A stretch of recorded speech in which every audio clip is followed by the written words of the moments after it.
Selamat pagi teman-teman, saya Laurencia Evelyn dari Fakultas Bisnis dan Ekonomika Universitas Surabaya dengan NRP 130319029 akan berbagi beberapa tips dan informasi bagaimana cara untuk mencegah dan mengatasi penyakit yang sedang mewabah saat ini, yaitu COVID-19. Apa sih penyakit COVID-19 itu? Nah, penyakit COVID-19 ini adalah penyakit pernafasan menular akut yang disebabkan oleh coronavirus jenis terbaru dan dapat menular dari hewan ke manusia maupun dari manusia ke manusia. Nah, kenapa kok bisa coronavirus jenis terbaru? Karena sebelum penyakit COVID-19 ini mewabah, juga pernah ada penyakit pernafasan akut yang hampir serupa yang pernah mewabah di dunia. Yang pertama adalah SARS atau Severe Acute Respiratory Syndrome yang pertama kali mewabah di Cina pada tahun 2002 sampai 2004, dan MERS atau Middle East Respiratory Syndrome yang pertama kali mewabah di Asia Tengah pada tahun 2012.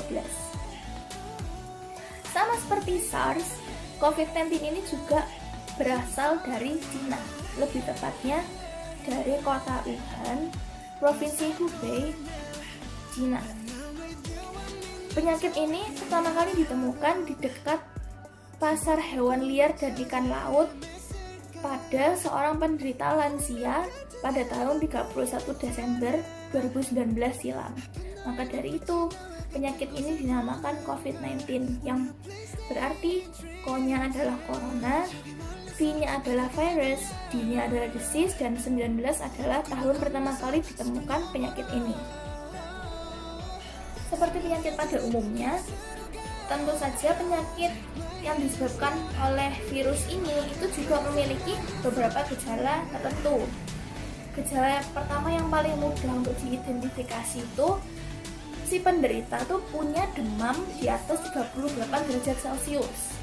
Terus yang kedua itu batuk-batuk atau juga bisa disertai dengan pilek. Terus yang ketiga, rasa kelelahan yang berkepanjangan, atau yang paling parah itu kesulitan bernafas atau sesak nafas. Nah, biasanya gejala-gejala ini itu bisa muncul saat masa inkubasi dari virus ini, yaitu dari rentang 2 hari sampai 2 minggu. Nah, meskipun sudah ada gejala-gejala yang disebutkan ini, ada beberapa penderita yang positif virus ini tapi tidak menunjukkan gejala apapun. Nah, kalau di Indonesia itu namanya OTG atau orang tanpa gejala. Nah, dari ciri-ciri atau gejala yang sudah saya sebutkan tadi, penyakit ini tuh gejalanya hampir mirip sama flu biasa yang kita sering sakit. Nah, maka dari itu agak susah untuk membedakan mana yang positif COVID-19 atau hanya flu biasa atau alergi biasa.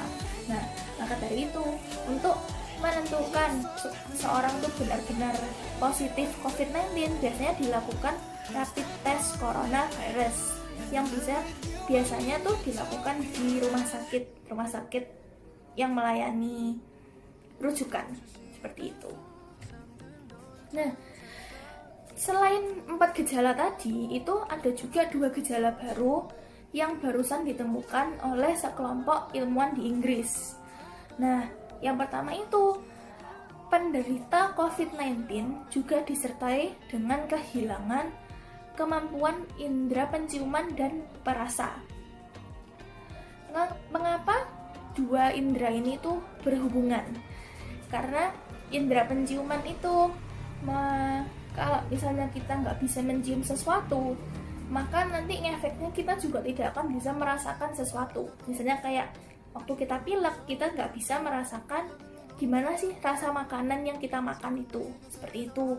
Terus yang kedua itu ada juga ruam merah yang ditemukan pada beberapa area badan, misalnya seperti pada telapak kaki atau punggung. Nah, tapi kedua gejala ini itu belum dikonfirmasi oleh Badan Kesehatan Dunia atau WHO. Sebagai manusia, kita tuh juga nggak kepingin sakit, kita tuh kepingin sehatnya terus. Apalagi nggak kepingin sakit kalau sakitnya itu COVID-19 yang belum ada obatnya dan belum ada vaksinnya. Jadi yang paling bisa kita lakukan, paling minim, itu kita bisa mencegah penyakit tersebut dari memasuki tubuh kita. Nah, yang pertama itu kita bisa mulai makan makanan yang bergizi untuk tubuh kita. Jadi vitamin-vitamin yang tubuh kita butuhkan itu bisa terpenuhi semua, dan imun kita bisa jauh lebih bagus. Nah, selain itu kita juga bisa minum vitamin yang kita butuhkan, atau dengan juga berolahraga, rutin berolahraga untuk meningkatkan daya tahan tubuh dan biar kita jadi lebih fit. Nah, terus kalau bisa juga kita lebih baik sering-sering mengecek suhu badan kita untuk jaga-jaga gitu. Nah, kalau sekarang itu kan pemerintah juga sedang memberikan kewajiban kepada tiap warga negaranya untuk stay at home atau self quarantine. Nah, hal ini tuh ditujukan untuk pencegahan, yaitu memutus rantai penyebaran COVID-19. Jadi kita tuh nggak boleh kemana-mana, jangan kemana-mana kalau kita memang butuh gitu. Nah, kalau kita memang butuh untuk keluar, sebaiknya kita tuh menggunakan masker dan selalu membawa antiseptik atau alkohol atau antis di tas kita. Nah, antisnya itu biasanya lebih baik tuh yang 70%. Apa yang harus kita lakukan kalau seseorang itu positif menderita COVID-19? Nah, biasanya yang pertama itu kita harus merujuk orang tersebut ke rumah sakit yang menerima rujukan pasien COVID-19. Nah, biasanya pasien tersebut itu akan diisolasi ke dalam sebuah ruangan untuk mengurangi penyebaran dan mengurangi kontak dengan orang lainnya. Nah, orang itu juga akan diberikan beberapa pengobatan yang sekarang itu digunakan pada pasien-pasien yang menderita COVID-19, seperti mungkin ada injeksinya, ada infusnya, atau juga ada tablet-tablet yang perlu diminum oleh pasien. Nah, biasanya kalau sudah ada pasien yang positif terjangkit COVID-19 ini, itu pasti pihak rumah sakit itu juga akan melakukan penelusuran riwayat bepergian dari yang positif tersebut tadi, untuk mengecek apakah ada orang di sekitarnya tuh yang habis melakukan kontak dengan si positif ini itu menunjukkan gejala-gejala positif COVID-19 seperti itu. Nah, kalau misalnya ada atau tidak ada pun, itu pasti orang-orang yang telah melakukan kontak dengan yang positif ini juga akan dihimbau untuk melakukan karantina selama 2 minggu.